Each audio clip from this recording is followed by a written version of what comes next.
So it's my great pleasure to introduce Dr. Tina Slusher, Professor of Pediatrics at the University of Minnesota, as well as adjunct faculty at Bowen University Teaching Hospital in Nigeria, for our grand rounds this morning.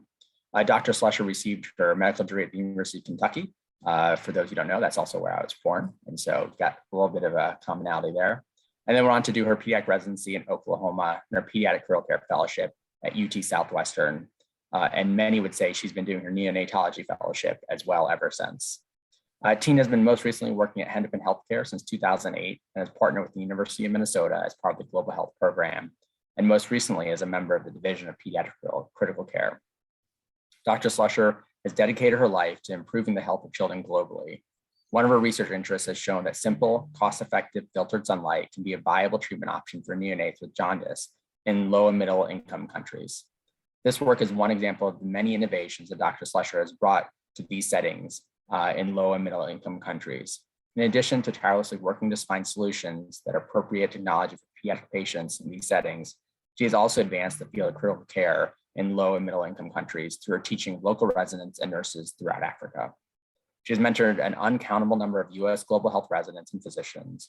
She is an author on AAP global health texts, has been published for her work in neonatal jaundice, bubble CPAP, and pediatric critical care, and is an author and creator of Sugar Prep, an online resource for residents going on global health rotations, teaching appropriate procedures. As you can tell, Dr. Slusher has really dedicated her life to improving the health of children globally across the world. And so please join me in welcoming Dr. Slusher as she presents her Grand Rounds talk on the present status of critical care in low resource countries, bridging the gap in critical care. Thank you, Tina. You're welcome. It's really a pleasure and an honor to get to talk to you today about this topic. It certainly is a passion of mine. At the right, you see my one of my very first pediatric ICUs in Nigeria, very appropriately resourced with a pulse ox and an oxygen concentrator, a suction machine, and as you can see, a sink, so that we could wash our hands between patients. And that was about it. And that was a little rascal with neonatal tetanus. I have no financial relationships to disclose, but I will be talking about pearls, which does have some off-labeled things in it, although they are evidence-based. Our objectives are to understand the present status of pediatric critical care in resource-limited areas of the world and to think of creative ways to partner with low-resource country colleagues to fill these gaps in providing critical care to children. I owe thanks for parts of this presentation and for hosting me in her country to Dr. Maria Mukhtar. She is the Chief Consultant Pediatrician at the National Hospital in Abuja, and we gave a similar lecture to this jointly at PANCOF, for the Pediatric Association of Nigeria National Conference in Abuja in 2020. Maria, if you're actually able, you can say howdy and help us answer questions at the end. Are you able to say anything? Okay, I think that means the internet is sabotaging her, but I do owe thanks to her for this presentation. As we look at the United Nations Sustainable Development Goals, we'll notice that one of those is to reduce under 5 mortality to less than 25 per 1,000 live births in every country. If we were able to do that, we would reduce the number of under 5 deaths by 10 million between 2017 and 2030. But more than 25% of countries need accelerated progress to meet these goals. And pediatric critical care is one of the ways to speed that up. Critical care began with the polio epidemic in the 1920s to 1950s and was primarily adults. The first Picu began in Sweden in 1955. The first pediatric ICU in Africa began in 1969 in South Africa. High-income country PICUs initially focused on curable, life-threatening illnesses and progressed to treating much more medically complex children built on the early failures and successes. High-income country PICUs have grown rapidly, both in scope of practice and number, as well as supplies, equipment, training, and improved outcome. Dr. Slusher, I'm just going to briefly pause you because I found Dr. Mukhtar in our list of attendees. So if she has the ability to unmute, I'll just let her say hello, and then she can be available as a panelist to help with the questions at the end. Dr. Mukhtar, are you able to say hello to our attendees? Hello, Emily. Thank you for enabling me. Hi, Tina. So great to see you as always. And thank you for inviting me to this talk. I'm really excited to be here. Oh, well, we are so delighted to welcome you. So thank you. And I'm sure there'll be many questions for you at the end of the presentation. Welcome aboard. Great. Tina is here. Yes, thank you. And I'm very disappointed because I was supposed to be with Maria this month, but won't be able to travel because I don't have a visa, but we'll keep working on it and I'll get back to Nigeria soon. But this was the first published description of critical care in Africa. And you'll notice there are a lot of illnesses that we're still seeing today: severe head injury, multiple injuries, renal shutdown, bacteremic shock, acute respiratory failure, pneumonia, resuscitation after drowning, cardiac arrest, drug overdose, and severe burns. So some things haven't changed so very much. There's a lot of arguments from a lot of folks against pediatric ICUs in low middle income countries. Some of these arguments are a real and perceived high cost of establishing and maintaining these PICUs. There is financial instability in 35% of established PICUs in LMICs versus only 2.6% in high income countries. And of course, there's the argument that resources should only be spent on public health measures such as immunizations and clean water.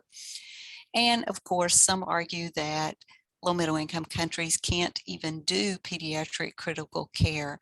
This is an offensive argument to those of us who live and work in low middle income countries, but those who make that argument are certainly correct in stating that pediatric critical care requires structural commitment to make it doable and sustainable. The argument for PICUs abound as well. About 90% of deaths in children under 5 occur in the 42 lowest income countries.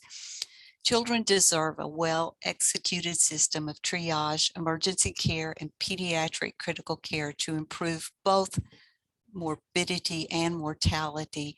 And critical care well done has the potential to improve hospital care for the whole hospital. Many diseases such as malaria, dehydration, and respiratory distress can be managed with really simple, relatively low-cost interventions. High-yield pediatric critical care interventions can have a huge impact for minimal costs. These include things like fluids, antibiotics, oxygen therapy, and respiratory support.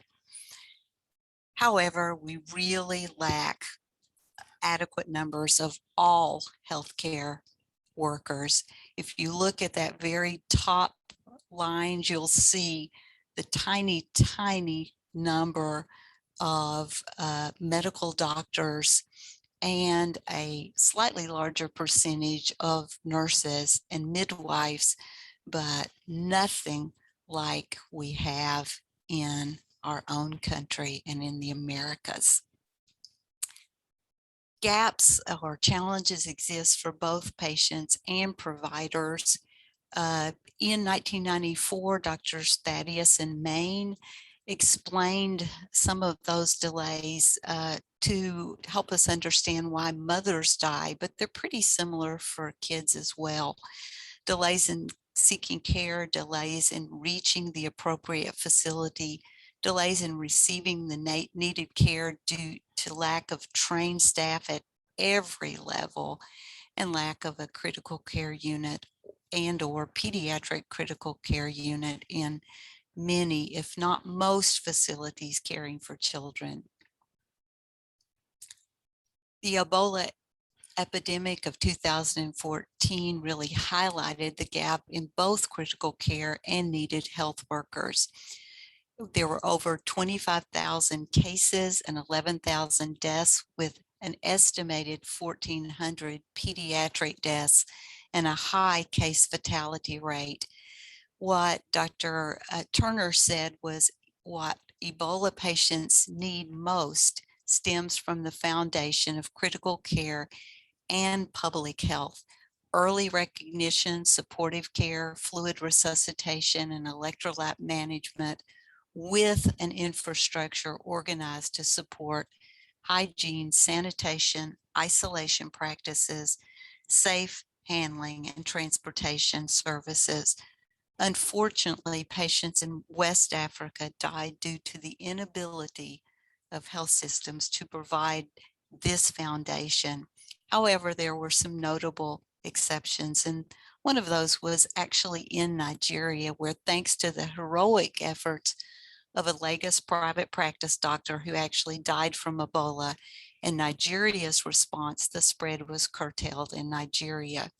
Uganda's also done a great job over the years curtailing the spread of Ebola in their own country due to excellent public health surveillance system. We've, of course, come back to some of that same problem of a need for both public health and critical care as we look at our current COVID pandemic.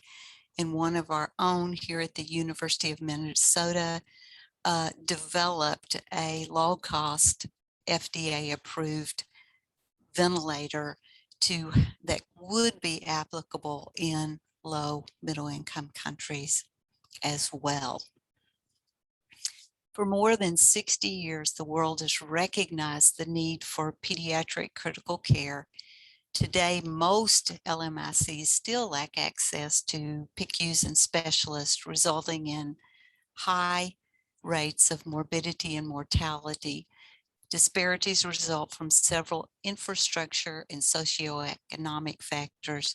Again, as we've said several times already, chief among them, lack of trained pediatric critical care and emergency medicine frontline providers. As Maria pointed out to us, Dr. Mukhtar, in our meeting in Abuja, Picu and NICU teams are composition is often limited to general pediatricians, registrars, or trainees, and senior level nurses. Pediatric intensivists, neonatologists, respiratory therapists, pharmacists, dietitians, etc., are often and actually usually not available. As we look at training programs and personnel in Nigeria in 2009, there were only 380 critical care trained nurses for a population at that time of over 140 million. Nigeria now has more than 206 million and is the most populous country in sub-Saharan Africa, but they still have few critically care trained nurses or physicians. Part of that's because there's not many training opportunities available right now in low resource settings. And when their physicians travel to high income countries for this training, there are several problems. Probably the two major are that this contributes to brain drain, and it trains for high income country settings, not low middle income country settings, making it really difficult for returning health care providers to stay if they do return. But there are some bright lights on the horizon. working to close this gap. And one of those is a program that both Dr. Karagu and myself have worked in, and that's a partnership between Kenyatta National Hospital and Kajabi, a mission hospital in Nigeria, that have developed a really outstanding pediatric critical care fellowship with faculty from both sides of the waters. There's also the Haitian Pediatric Critical Care Collaborative, which Ashley Bjorklund has a part in, as do I and Julia Hennigan from the University of Minnesota, as well as partners from around the US and in Haiti itself. There are also gaps in guidelines, protocols, knowledge, and partnerships. And again, as Dr. Mukhtar tells us, the development of treatment protocols that fit LMICs are an urgent necessity. Data suggests that when we tailor guideline implementation strategies to overcome identified barriers to change, that is likely more effective than a one-size-fits-all strategy. One of the things that has really highlighted this in recent years is the FEAST trial, where partners in Africa set out to test whether albumin or saline boluses were better in children with sepsis, and were surprised to find that in over 3,000 children with fever and altered perfusion, they actually did worse than children if they got a bolus than children who did not get boluses with a higher mortality. They excluded, of course, kids with vomiting, diarrhea, dehydration, burns, and trauma.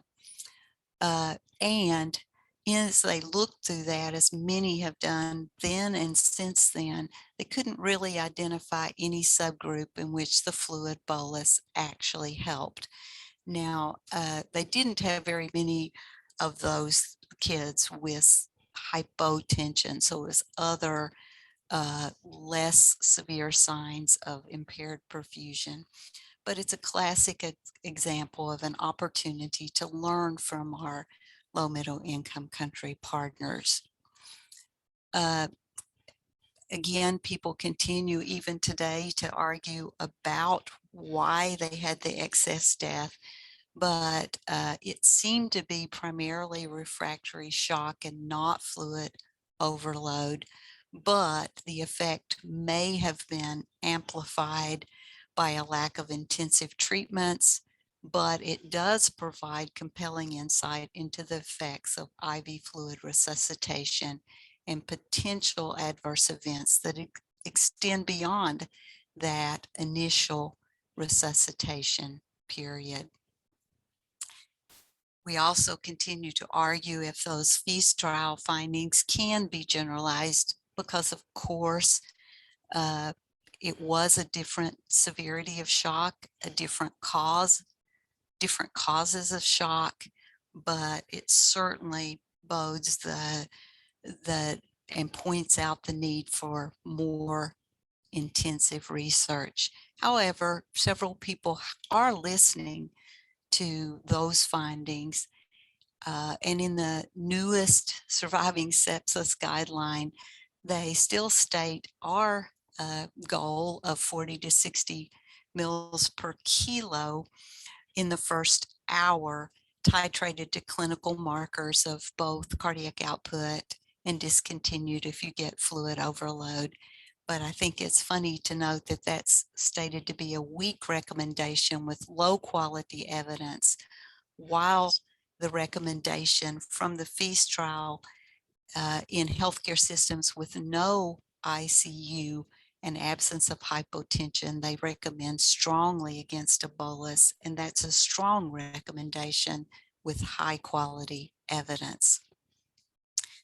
And PALS is listening to, they now recommend starting fluid resuscitation in pediatric sepsis at 10 to 20 mils per kilo and reevaluating.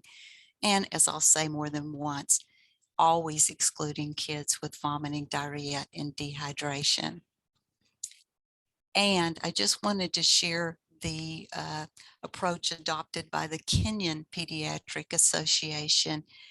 Their new recommendations state that children with severely impaired circulation and all signs should receive only 20 mils per kilo over 2 hours, so not a rapid bolus. And they are now recommending using Hartmann's, which is very similar to LR, with glucose if the children are malnourished. Both Hartmann's and LR contain less chloride, which is probably a good thing. And then in kids who don't have all the signs, they should not receive a bolus, only maintenance, either IV or enteral, and that children with malaria or severe anemia should get blood, not IV fluids. And from Trevor Duke, who is a recognized world expert in international child health, he states that these guidelines from Kenya are a very sensible interpretation of the current literature. He congratulates Kenya and says, well done to all those involved. There are a lot of books and guidelines and articles that do approach care in low middle income countries. These include the WHO Pocketbook of Hospital Care for Children, which is coming out in yet another revision soon, Helping Babies Breathe, which all of us that use it love. The Textbook of Global Child Health from the American Academy of Peds, and the ETAT system, which is the Pediatric Emergency Triage Assessment and Treatment, adapted for low middle income countries. There's also IMCI, the Integrated Management of Childhood Illness, which can be taught and leads to early appropriate referral. And then folks in Nigeria and around the world, there's a Champions program, which was revised from high income countries to meet the needs in Nigeria and other low resource settings, including Lassa fever. And occasionally we in the US get a chance to help with those, fill those gaps in guidelines. And in this article, which myself, Ashley, and Andrew wrote, we look at evidence-based adaptations for care in extremely limited settings. Things like using an MDI spacer, homemade if need be, using magnesium, which is available and can be titrated using patellar reflexes, and then a host of other things for a lot of other illnesses and diseases. There's also a gap in the need for illness severity scores for low middle income countries. Reliable, reproducible scores are largely missing. There have been attempts to adapt scores such as the Pediatric Index of Mortality score or the PRISM score, and they've had really variable success. But we really need these if we're to predict the true burden and response to improved critical care. This is a scoping review of PEWs in resource limited settings. And what they noted is that most of these weren't really looking at outcomes based, but one did report a reduction in clinical worsening events and the other a reduced mortality in the 8 studies they found. There's also gaps in determining which kids belong in the Picu. In many settings, most of the kids in their acute care unit would be in a Picu or at least an intermediate unit if they were here in a high income country, but simply can't fit them in. Again, our article looked at filling in those gaps. So how do you determine which kids belong in the Picu and which don't in a low middle income country? And in this article, we attempted to point out which diseases would most likely benefit from critical care in a low resource setting with good long-term prognosis. And some of these, of course, include things like pneumonia with septic shock, diarrhea with hypovolemic shock, acute renal failure, malaria, status asthmaticus, poisonings, meningitis, blunt abdominal trauma with hemorrhagic shock, tetanus, and neurotoxic snake bites, while others like severe hypoxic encephalopathy, very low birth weight infants, chronic renal failure, fulminant liver failure, a TBI with a Glasgow Coma score of less than 8, important errors of metabolism, etc., really wouldn't be benefited much by taking up one of your very limited pediatric critical care beds. Again, Dr. Mukhtar pointed out that there's also a lack of consideration of family and cultural preferences, and stated that local belief systems greatly influence the approach to the end of life and death circumstances and have to be discussed.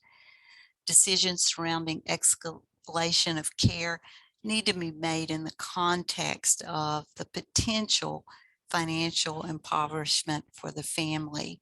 If you spend a whole year's worth of money from that family on a critically ill child, there may be no food for the rest of the children in the family or no school fees, et cetera, et cetera. And in low middle income countries, even patients with good prognosis may have care limit if the family can't afford to pay or the hospital can't absorb the cost. And it's tough to incorporate international guidelines into local practice. You've got to respect local norms and the consequences on the family. And this is problematic for both national healthcare providers and particularly problematic for visitors and also families in hierarchical societies. But again, we have to work to close that gap. And here at the University of Minnesota, we're doing that. Our UMN Global Health Program in Pediatrics does prepare our residents to close this gap at home and abroad. But the best teachers are from our host communities, including our national colleagues at our partner sites, families, students, residents, and faculty. There's also a gap in appropriately equipped facilities. There's not many facilities outside of South Africa, India, and China with fully equipped state-of-the-art PICUs, but the numbers are certainly increasing. The majority of hospital in low resource countries do lack designated PICUs, but again, those numbers are increasing. And if available in low middle income countries, these services are most often available to the privileged members of these societies. That's still true in many facilities, but there certainly are notable exceptions to this.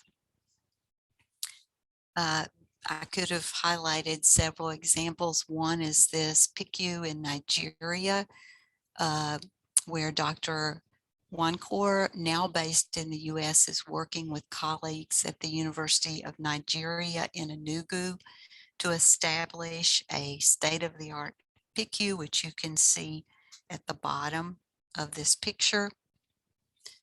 There's also one of the world's largest pediatrics intensive care units in Niger, one of the poorer countries in the world. And they state at the time of this blog that there were 730 children admitted, 208 were critically ill. There's also gaps in effective data management. Poor data management is in most African records, and it makes projections and planning difficult. It hinders local and global appreciation of health issues. Most records are still paper-based, and as noted by George and Bernstein, EMR improves the delivery of patient care, allows for complete documentation of patient history and a reduction in medical errors. We need to introduce EMR into more low middle income health institutions, but we need to develop simple software that will generate required data sets, and I would add, unlike some of our own, not be so time intensive to use. And there certainly are many folks trying to develop open resource electronic health records for low resource settings, as noted in this systematic review. Another major gap is in research in low middle income countries. Dr. Armin points out that LMIC clinician researchers must be better empowered and resource and influence the health research agenda for critically ill children.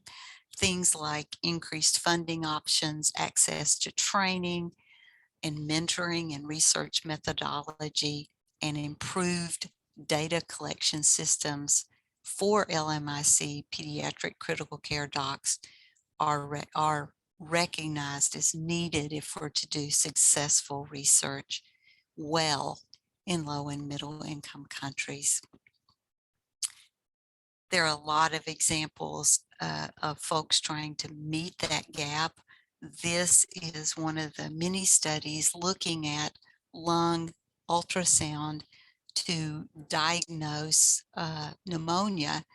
Ultrasounds, including portable ultrasounds, are much more available than portable x-rays. And of course, with those, you don't need to move a very, very sick child to a different building, often transporting without oxygen. You can actually do that right at the bedside. And Nate, who was one of our early global health chiefs, actually led this study, one of these studies in Uganda. And then there's a whole lot of other folks that I know and highly respect that are helping meet the research gap through sustained partnerships with equal representation. At the top left, you'll see Dr. Hank Freeman, one of my heroes and idols. I bugged him over and over again saying, Hank, what are we going to do about these kids who are dying of acute bilirubin encephalopathy in Nigeria because they can't get phototherapy? And they're sitting in his backyard in California. He came up with a filtered sunlight tent. He then traveled to Nigeria in his 70s to help build that tent, and then finally to see its implementation in Nigeria in the New England Journal article that Sam referenced. He also worked with us to improve our electric powered phototherapy. And one of the cool things was Hank's mentoring of Dr. Isa Abdulakar in how to make those bulbs, these very tubes, himself. And Isa went to all kinds of places, including Ghana, to get the materials so he can now build these phototherapy units with his team himself in Zaria, Nigeria. There's other neat examples, including Dr. J.B. Lippinchan from Mercy Children's in Kansas, who's working together with Troy and Katie and I and others, as well as our Stop Kernicterus in Northern Nigeria team you see pictured here. And one of the rules that JB and I made early on is that we'll never publish an article from our Stop Kernicterus in Nigeria consortium without having our Nigerian colleagues as either first or senior author. And we will work hard to honor that process and to make sure that our work with them is a true partnership with equal representation, meeting needs that they have identified, not just we think are important. And then I wanted to just point out this new article that came out from Dr. Ann White, one of our neonatologists, with her and Dr. Amy Rule's Kenyan colleagues, entitled "Get Me a Mask: The Challenge of Equipment Supply Chain."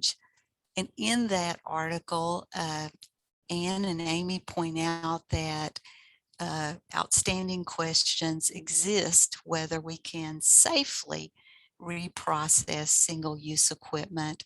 And again, also point out that many low resource settings face barriers to getting needed medical supplies. And I really like the 4 solutions that they pointed out in their article, and those are to implement and support sustainable and effective reprocessing, to empower frontline innovations, to advocate for ethical and transparent equipment donation, and to support local and equitable corporate supply chains. There are a lot of roadblocks to this, and some people say, why not just donate or buy ventilators? Well, WHO estimates that 80% of the equipment in LMICs is donated, but 40% of that is non-functional. A lot of that, again, is due to infrastructure problems, unstable health systems, lack of reliable electricity, not enough oxygen or other pressure gases, and lack of biomedical engineering in parts, and lack of a maintenance culture. And then, as we've said over and over, lack of staff training about how and when to use things. If you recap that, again, you see the unavailable supplies, the inappropriate or unavailable medicines and equipment like this ventilator in a hospital without even the ability to consistently wash their hands, and lack of available support for equipment and biomedical engineering. And then the need for a stepwise sustainable escalation of care from nasal cannula to CPAP, BiPAP, and a ventilator. Don't skip steps when you work together with your partners to train. First, train how to take care of a kid on low flow oxygen, and then move up the pike. Again, critical care equipment are hard to get and challenging to manage, and health research should be directed towards low-cost technology rather than expensive high-tech equipment, which requires extensive human, technical, and financial resources to maintain.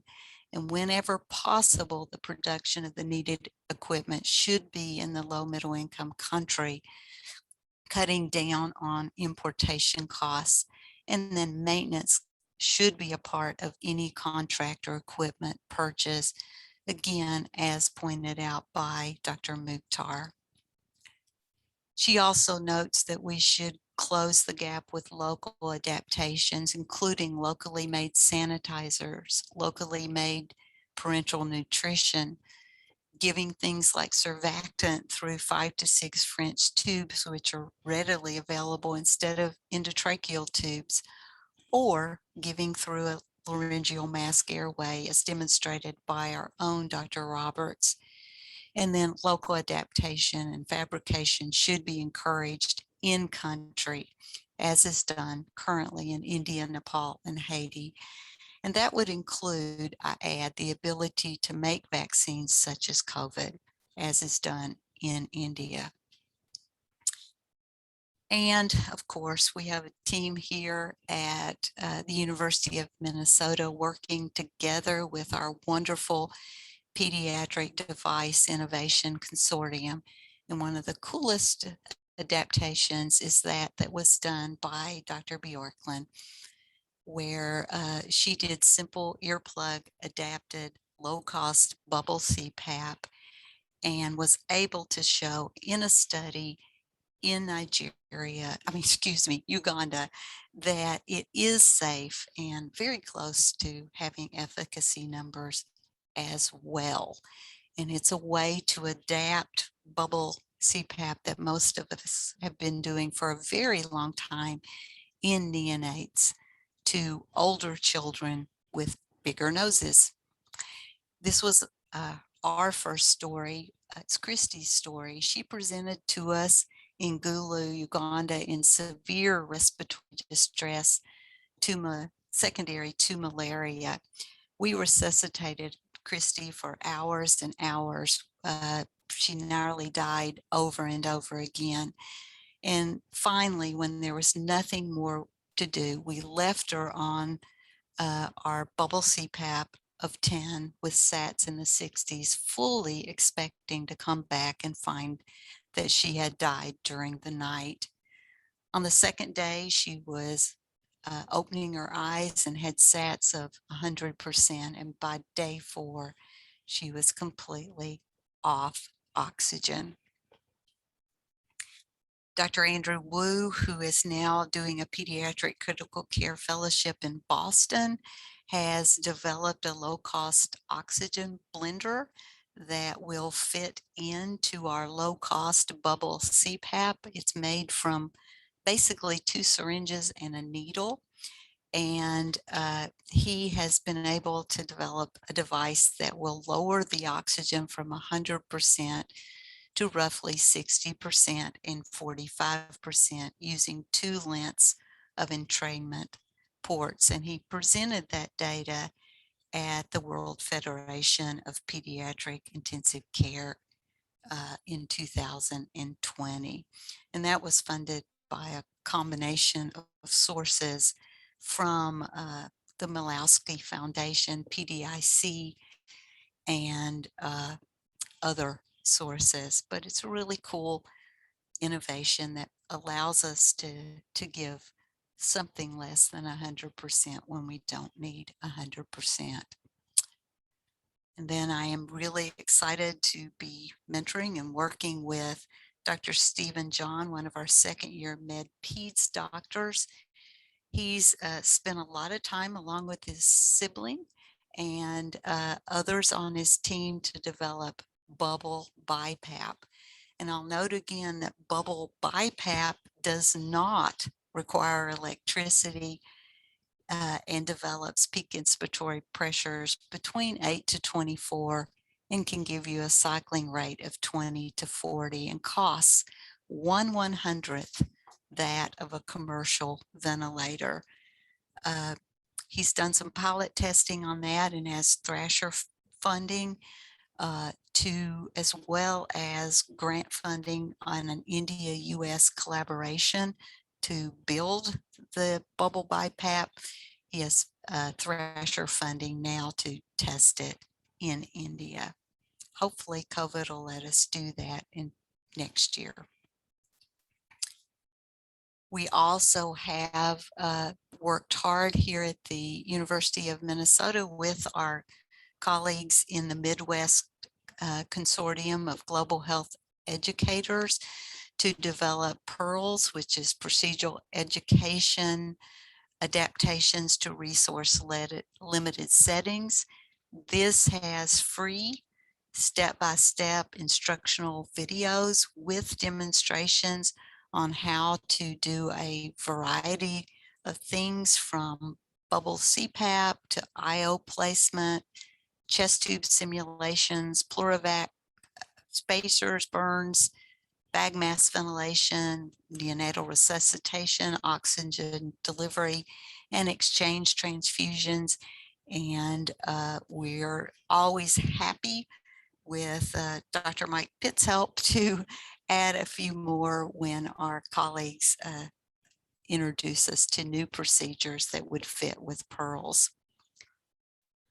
This is one of those, and I do thank Dr. Costa Shavara for sharing this design with us that we now teach, but it's how to make a bottle system, using a brand name Pluravac, but how to make a 1, 2, or 3 bottle collection system that works just as well as the commercial variety from locally available bottles and tubes and connections. There's also the handy dandy spacer, which is made from a water bottle, and top can be cut off and it adapted to infants and children as well. There are studies that show that when you give MDIs with a spacer, that they work essentially as well as nebulizers. And once again, they don't require any electricity. And when I talk about these spacers, I like to tell residents and our learner team that these early studies on these spacers were actually published in the Lancet. And I still don't have an article published in the big Lancet. I do at Lancet Global Health, but I asked them if they would like to have their article published in Lancet, and they all agree they would. And that's where you'll find the early studies highlighting the effectiveness of a simple, low-cost bottle as a spacer.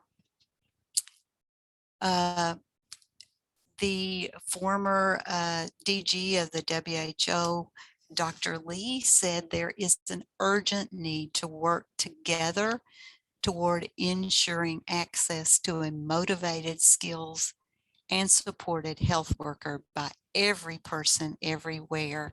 And I would add to that that it's coupled with the urgent need for adequately resourced pediatric ICUs using locally available supplies and equipment and resources supported by local maintenance.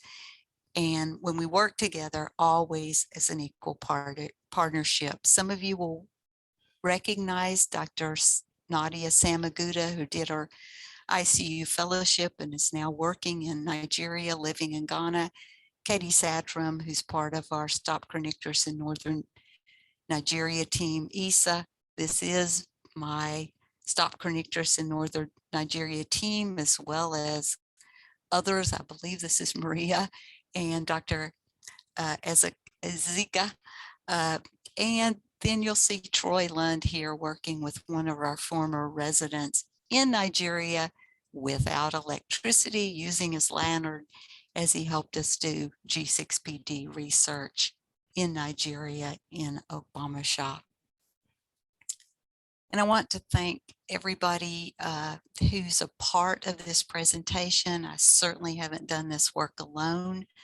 I thank the critical care divisions at both the U and Hennepin, as well as Dr. Howard and the Global Pediatric Program, and to the faculty, some of whom are pictured below, as well as my Nigerian colleagues. And if any of you want to know more about our Global Pediatrics program, you can see Emily Danich, our administrator, and her email there in the corner, as well as Dr. Howard's picture about the time I met her, I think 33 years ago now, and some of our awesome global health faculty. I couldn't fit them all there on the bottom, but I want to thank all of them again, as well as our colleagues in Nigeria, Uganda, and around the world. And with that, I'll stop and see if Dr. Mukhtar wants to say anything else, and we're both happy to answer questions.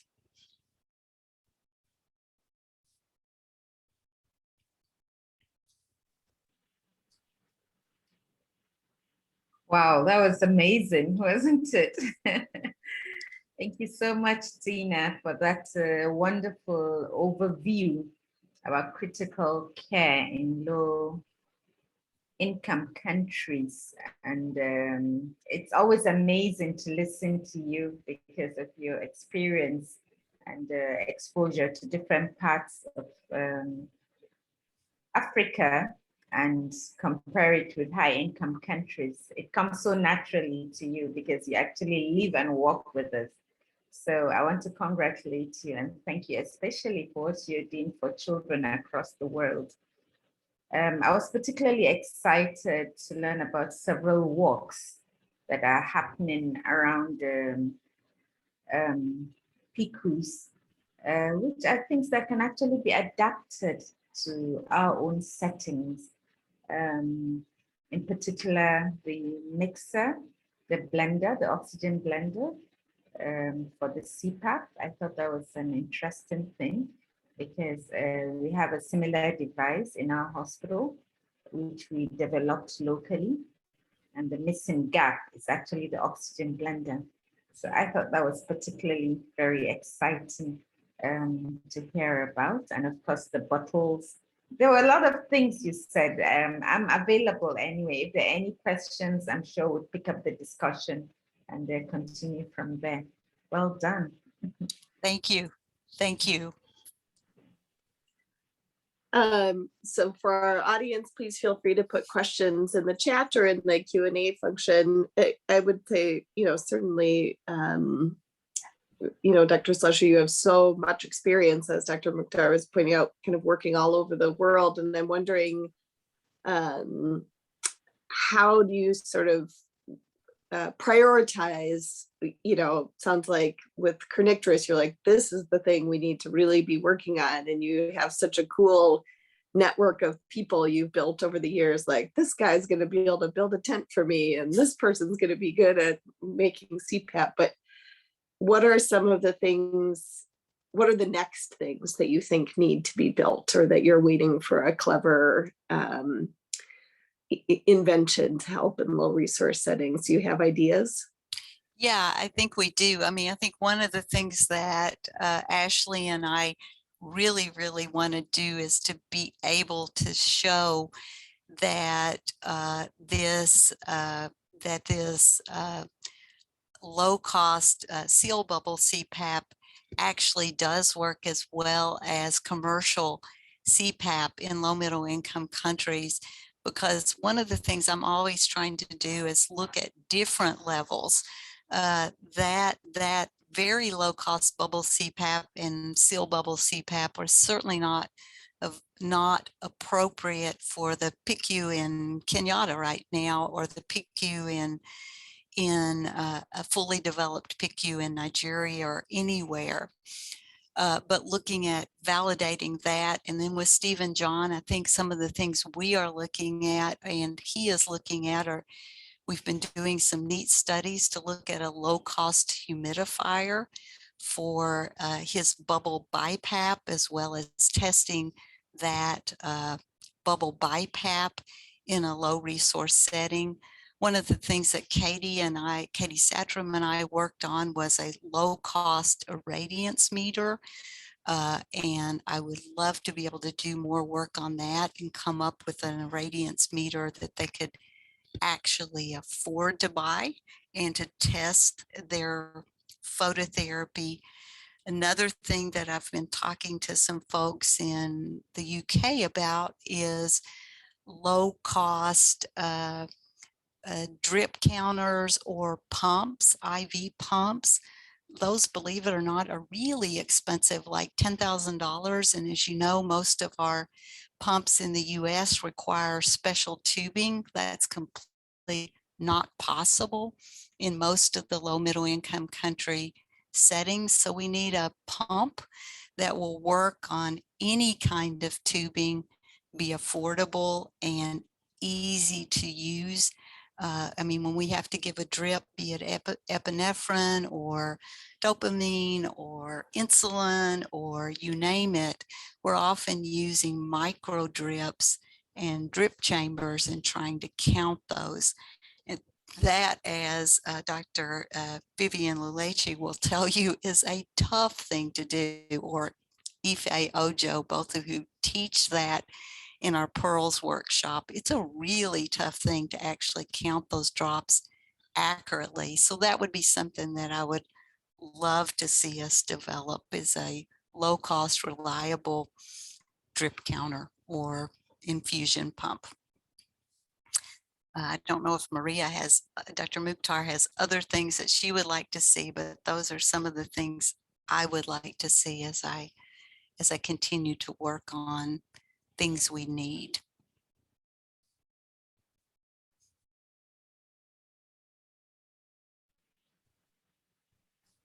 Thank you, Tina. The idea of a low-cost infusion pump is brilliant.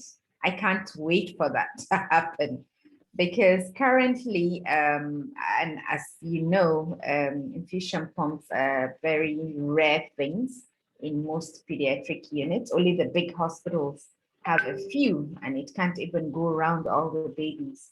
So the other babies are actually placed on solicets or urethrols, as they're called, and you have to really count them drop by drop, 60 drops per minute. So it really takes a lot of effort and patience. And then depending on the quality of the particular solicet you get, some are original solicets, some are not so original solicets. And those that are not so original, if you set them, some of them just don't control well, and you have a rush of fluid, and the next thing you know is your baby's sugar has jumped to the sky, you know. So really it would be quite beneficial if we could get a low-cost infusion pump, and even simple things, you know, that could help with the exchange blood transfusion. You know, the EBT trays. So, I mean, when I was training as a resident, these were available and relatively cheap to obtain. But these days, hardly do my residents get to use an EBT tray. And yet jaundice is so common in our environment. And because of late presentation and comorbidities, especially sepsis, compounding the jaundice, a lot of them have to be exchanged. So our residents have to go through that grueling task of using a three-way tap if they have access to it. Sometimes they don't even have the three-way tap. They just use a cannula and cannulate, and then draw in 5 mils out, 5 mils in, 5 mils out, 5 mils in, and it takes so much time and devotion. When if you have the right things to work, you can finish the procedure in much shorter time and have less people stressed out and freed to do other things, you know. So we really need to look inwards to find things that could make life a lot easier and safer for our babies. There are many things we do that may not be so, and I don't know, there's just 1,001 things. I mean, we can't do everything all at once, but I guess one step at a time. Even when it comes to drugs, just this morning, I had 3 sets of babies, preterm babies, that I felt would all need erythropoietin at the point of discharge. This is now drug related, of course, nothing we can invent, but I mean, it's a practical problem every day that we have to deal with. And erythropoietin, most of healthcare is out of pocket. Parents have to pay for it out of pocket. So, and then the drug is expensive, and many parents cannot afford to buy it. And once you open it, within 6 hours, it's gone. You can't use it again. So we have to find a way to share the drug between several babies, you know, so that you best of an expensive vial of drug, you know, and the babies also benefit the most. So we have a lot of such challenges, like the CPAP that she was talking about. If you have one standard CPAP and then you have 10 babies needing CPAP, who do you give it to? Who do you give it to? All lives are equal and important. So we have to find ways of getting something that would be more in number and reaching as many babies as possible. You know, these are everyday challenges, but at least we're getting better. slowly but surely. Thanks for all the support. You're most welcome, and thanks for your support. Thank you so much. Dr. Karagu had posted in the chat, but I think it was only visible to the panelists, just thanking you for your excellent presentation, and also pointed out that we can do work pushing globally for producers of technology, ventilators, et cetera, to set prices that low middle income countries can afford, and locally improved financial governance and wise use of resources is key. There was an excellent question from one of our residents, Dr. Becky Belly, about the FEAST trial and wanting to think more about why kids with boluses did worse. I don't think we have time to tackle that one today, but that might be a great one for our global health faculty to do some teaching with our residents at our block education session at some point in the future. Thank you so much for just really an outstanding talk. I would really encourage everyone to please evaluate today's session. The link is in the chat. We want to be sure to give feedback to our speakers. Thank you all for being here today, and particularly thank you to Dr. Mukhtar for tuning in from across the globe. We're so glad to benefit from your expertise, and really cool to see the partnership that you and Dr. Slusher have had over the years. So thank you all for being here, and have a wonderful day. Thank you so much for the invite. Thank you. Thank you. Bye. Bye now.